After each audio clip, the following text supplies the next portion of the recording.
Powered by Riverside FM.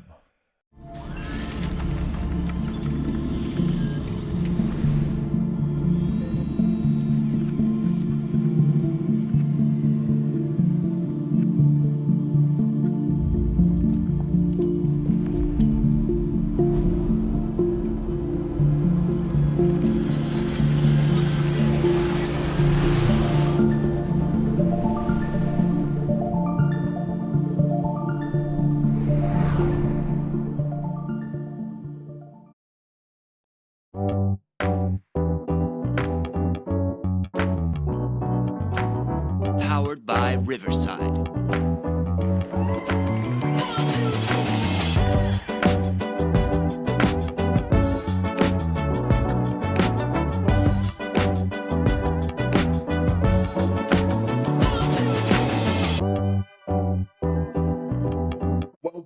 Welcome to another edition of Unconventional Playbook, the UP Nation. I am back.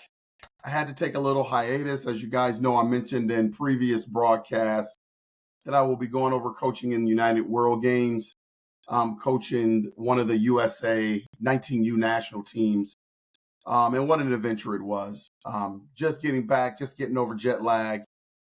First time really traveling extensively like that and being in countries where English is not necessarily the first language, and just being immersed in cultures, while at the same time getting a chance to coach some really, really great players, meet some really, really great families, and participating on a world landscape. The United World Games, for those of you that are not familiar with it, is just a great event.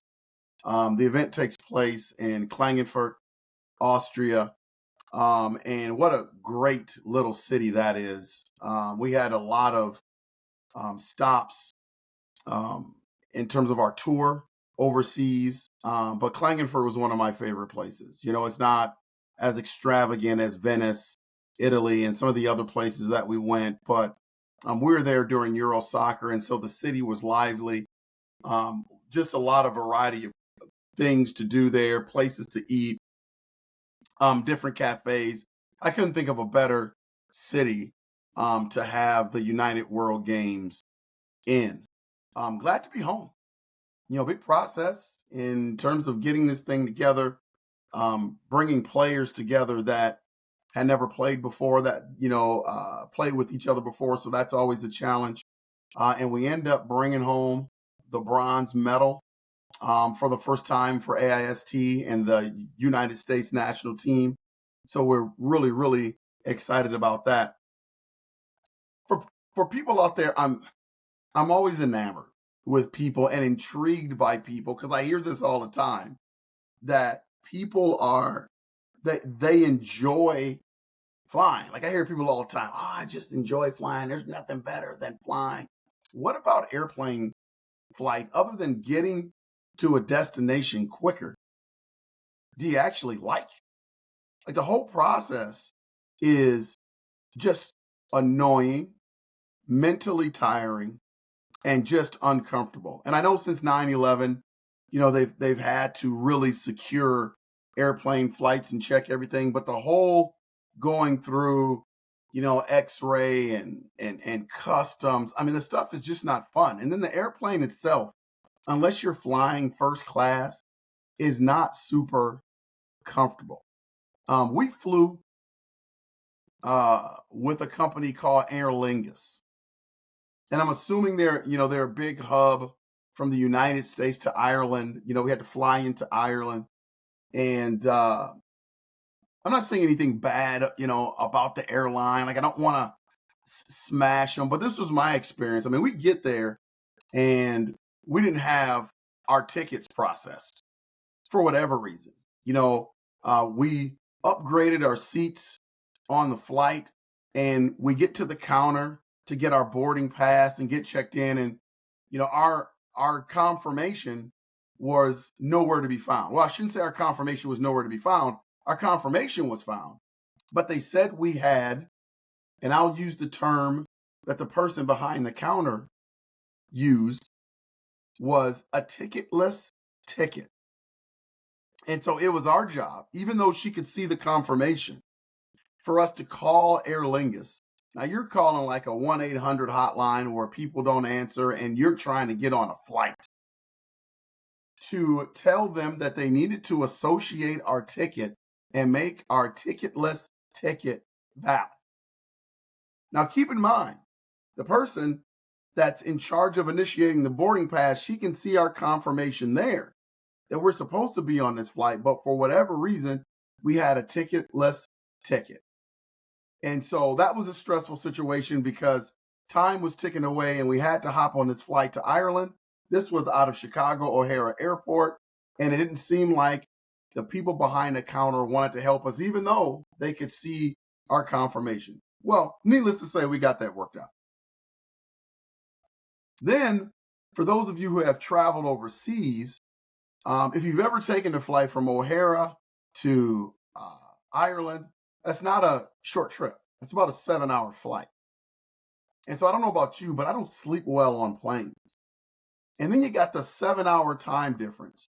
So our guide over in Germany said that once we arrived in Munich, after we left Ireland, that they were going to keep us up for 24 hours because of the time difference and the jet lag.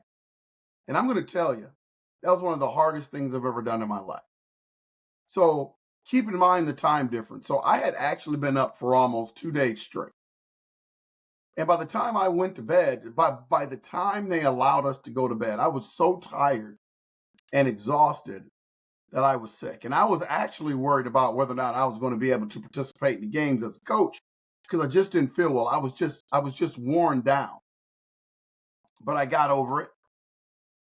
And the event itself is absolutely fantastic. You're talking about teams from all over the world participating in various events, somewhat like the Olympics on a lower scale, but somewhat like the Olympics. I mean, you got field hockey, you got soccer, you got rugby, you got men's and women's basketball, you got softball, you got volleyball. I mean, every sport that you could think about was being competed against at the United World Games.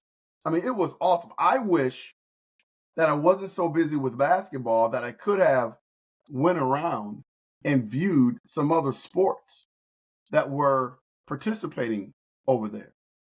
I can tell you this, one of the highlights of my coaching career, and I've got a couple of highlights that I put on my Mount Rushmore.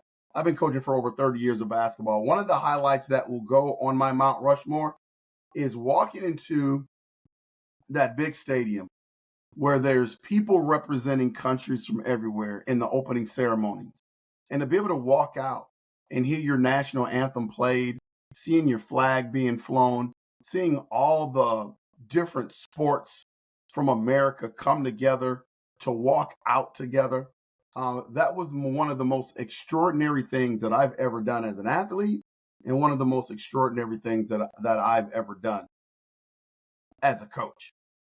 I mean, I will remember that for the rest of my life. I mean, it just thinking about it gives me goosebumps.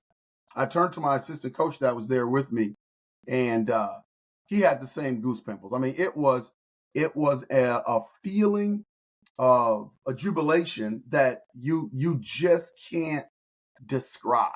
You know, it was just a once in a lifetime feeling. The USA 19 team, as I mentioned before, we got bronze medals. It was really not my first introduction to international basketball, but it was my first introduction to international basketball to that depth. And it was just an absolutely fantastic experience. When I think about the national landscape of women's basketball, and I look at all the teams that were over there, I almost get the feeling like, you know, these are club teams. And when you look at USA 19U basketball, you know, the 19U age level is a little bit difficult because if you are an established college player, your colleges probably aren't giving you permission to play in this thing. And if you're someone that's looking for a scholarship, you're probably at some sort of AAU event, so you're not playing in this thing. So there you have, you know, the pool and the makeup of the USA 19 team. And so I was very lucky. the team that I got, hardworking, never questioned coaching, took great direction, and they were just a tough basketball team. When you look at the international landscape, I think there are a lot of teams internationally that within their countries, they look and find the biggest girls that they could possibly get for their team, and they say, hey, you're going to play basketball for the national team. And they put them on these club teams, and they work together year round. And that's where the USA has a disadvantage. Our players basically just came together over the last couple of months, playing against teams that have been playing together for years. And the size of these teams are absolutely extraordinary. Like, we were probably the smallest team in the whole tournament. And we had some nice sized women on our team playing. But when you look at teams like Austria, you look at teams like Greece, I mean, these teams bring a lot of size to the table. And that was across the board internationally, just looking at it from all the women's sports that were over there, just giving it the eye test. I felt like teams over there were better. The opening ceremonies were absolutely fantastic. We had a chance to tour Munich. I had never been to Munich before, and I was pleasantly surprised. Within the city, I know it's a tourist attraction, but there seemed to be a lot of diversity. The city was absolutely clean. My wife and I and the rest of the USA program took a bike tour of Munich, and it was absolutely fantastic. One of the best things I've ever done in my life, to be riding bike downtown Munich and see some of the sights that we saw. On a gloomier note, we had an opportunity to visit concentration camp Dachau, which was the first Nazi concentration camp, and that was very solemn. When you look at a facility that is still up, you see the sheer size of it, and you know the amount of people that lost their lives in that facility. It was really a solemn situation. I'm a history buff, so I enjoyed walking around reading the history of that, knowing that there was just a lot of evil that happened in those places. We competed in the United World Games. I'm very fortunate to go undefeated in our pool, and then had an opportunity to go to the gold medal round. Long story short, we lost in the semifinals to go to the gold medal game, but we had an opportunity for play for bronze, and we ended up winning that by double digits. And I was really, really proud to get that bronze medal around my neck, because it took a lot of work from our players, a lot of collaboration from our players. Again, the travel was extensive, so it was really, really great to be able to come back home with some hardwood. Great thing about the event is after the event was over, our team, again, which was newly formed, had an opportunity to spend some time together, not only the players, but the parents as well.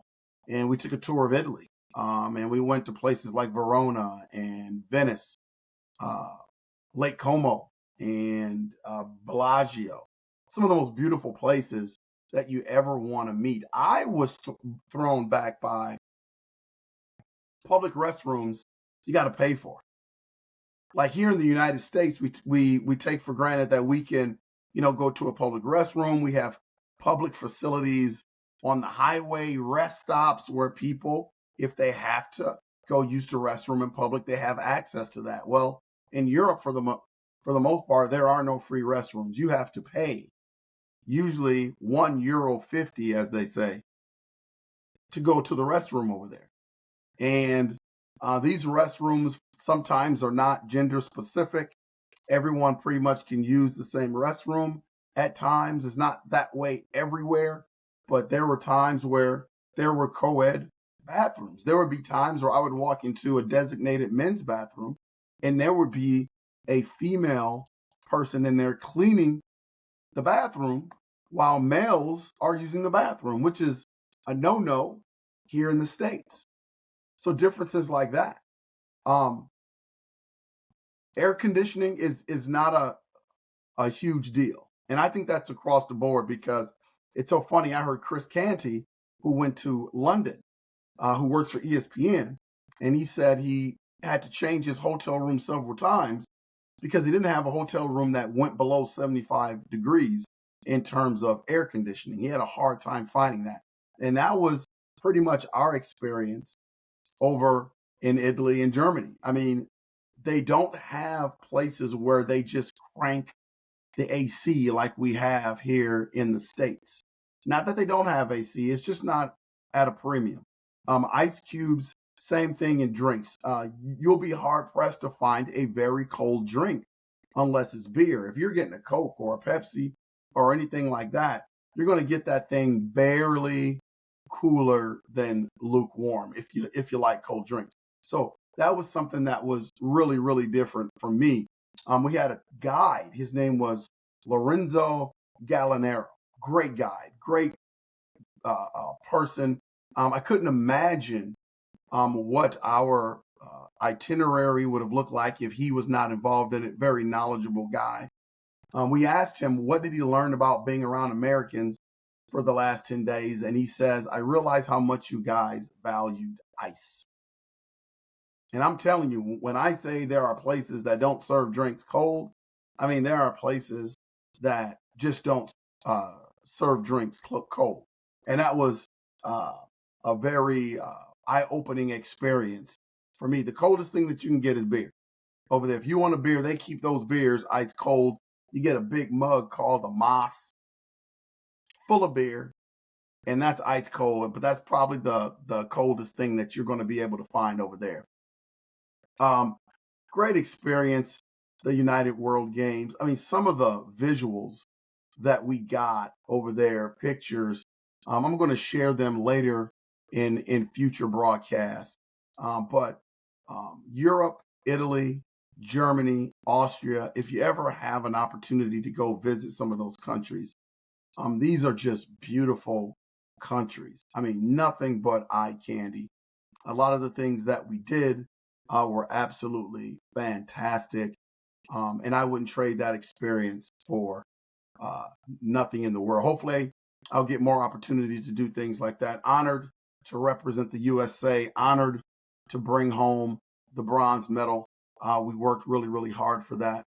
And now I'm anxious to get back to UP Nation. We're going to be pumping out content, lots of stuff to talk about since I've been gone overseas. Los Angeles Lakers, their coaching search, free agency is a buzz. So we're going to talk about free agency. We're going to talk about the Minnesota Timberwolves draft. I'm sure all the Timberwolves fans out there are super stoked about what the Minnesota Timberwolves did. And Tim Conley, is that guy GM of the year? I mean, every move that he makes in terms of the Denver Nuggets and now with the Minnesota Timberwolves, has it not turned to gold? I mean, Tim Conley, man, the dude is making great moves. Like every move that he makes is a great move. And for him to pull off what he pulled off in the draft with the Minnesota Timberwolves is absolutely fantastic. We're going to update you on the Minnesota Vikings. We're going to have more podcasts with my guy, Patrick Buchanan, when he gets back into town. And we're just going to start pumping this content out. Sorry we had a little hiatus, but it couldn't be helped. But now we are back with the UP, so you can expect regular content coming up every day. Lots of stuff to talk about, man. I'm excited. So hopefully you guys are excited as well. Hit that like and subscribe button. Let's keep this channel growing, close to 6,000 subscribers, and we'll see where we can grow this thing. This has been Unconventional Playbook, and I will see you when I see you.